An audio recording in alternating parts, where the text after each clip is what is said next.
jogos sem transmissão, em 2023, jogos sem transmissão, times que não receberam repasses, WO, não podem acontecer na edição do ano que não podem. Assim.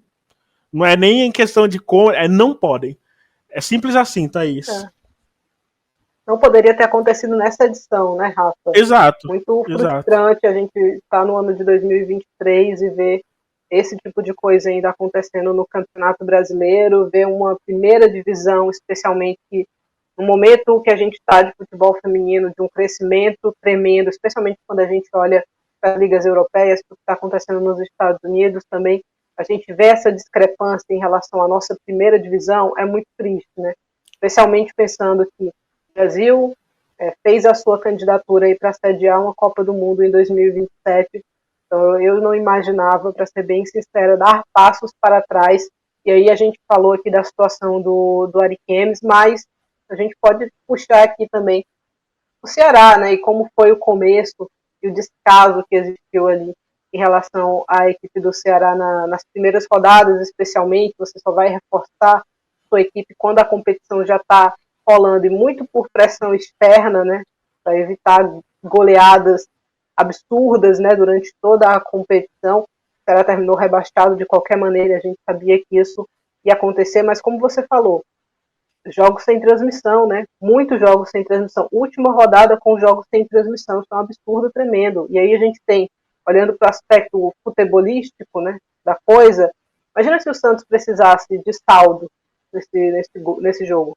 para avançar, ou de repente a gente tivesse posição definida ali por saldo e o Santos tivesse condicionado a um 3-0 por conta disso. Precisasse de uns 5 ou 6, a gente sabe que o Santos tem capacidade de fazer. Como é que ficaria a coisa?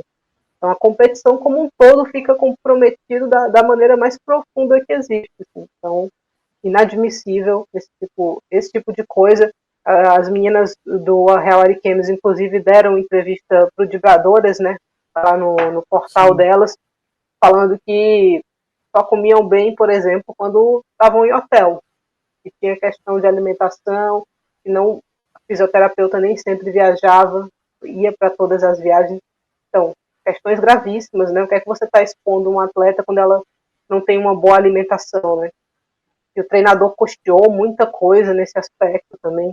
Então, o Real Ariquemes precisa, na minha concepção, de uma punição pelo que aconteceu, mas a organização do campeonato também precisa olhar para o próprio umbigo e fazer uma autoavaliação. Será que o que a gente viu nessa temporada é digno de uma primeira divisão? Primeira divisão de campeonato brasileiro. Será que isso aconteceria numa Série A masculina? Então, são coisas que, assim, não dá para você ficar disfarçando. A gente, na semana passada, repercutiu a fala da Aline Pellegrino aqui, ela falando do crescimento e da importância de você ir para uma emissora como a Globo, por exemplo, para ter o mata-mata, né, alcançando uma quantidade tremenda de pessoas. Isso é realmente muito bom, mas não dá para ser só isso. Não dá para você se contentar só com isso e achar que isso basta e que isso é o suficiente. Que os critérios para participação na A1, eles têm que ser mais duros no sentido de trazer segurança para as atletas.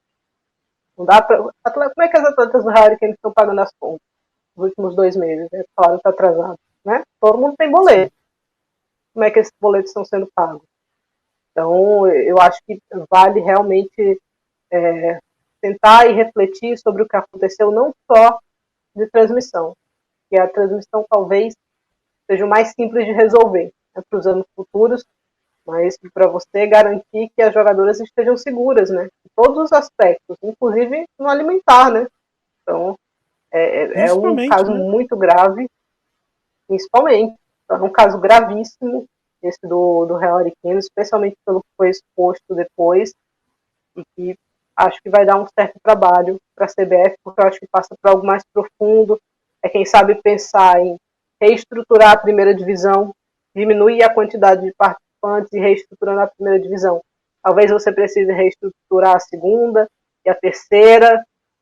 Existe, pelo menos na nossa bolha, né, que acaba conversando muito sobre isso, um debate de pontos corridos ou mata-mata na primeira divisão? Será que esse debate está acontecendo onde ele tem que estar acontecendo, né? As pessoas que têm poder para isso, pensando, pô, 16 equipes, será que não é demais? Será que não tem muita gente caindo todo ano? Será que não é melhor dar uma estabilidade um pouco maior para algumas equipes?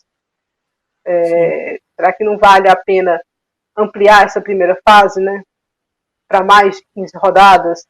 Eu já debati muito, especialmente com a Amanda, né, que está aqui com a gente, não pôde estar, a existência ou não de um mata-mata nesse campeonato brasileiro.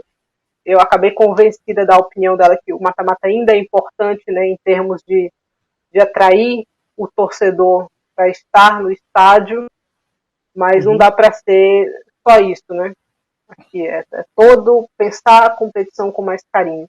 Está faltando isso e realmente exigir algumas coisas, né? Para você jogar uma primeira divisão, você precisa ter um campo legal. Os jogadores do Real aqui nos falaram de campos horríveis para treino. Precisa ter um campo legal para treinar e para jogar.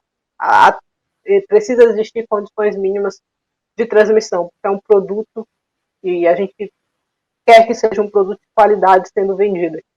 Não dá para a transmissão ser feita de qualquer jeito e aí a transmissão não pode ficar a cargo dos clubes, né?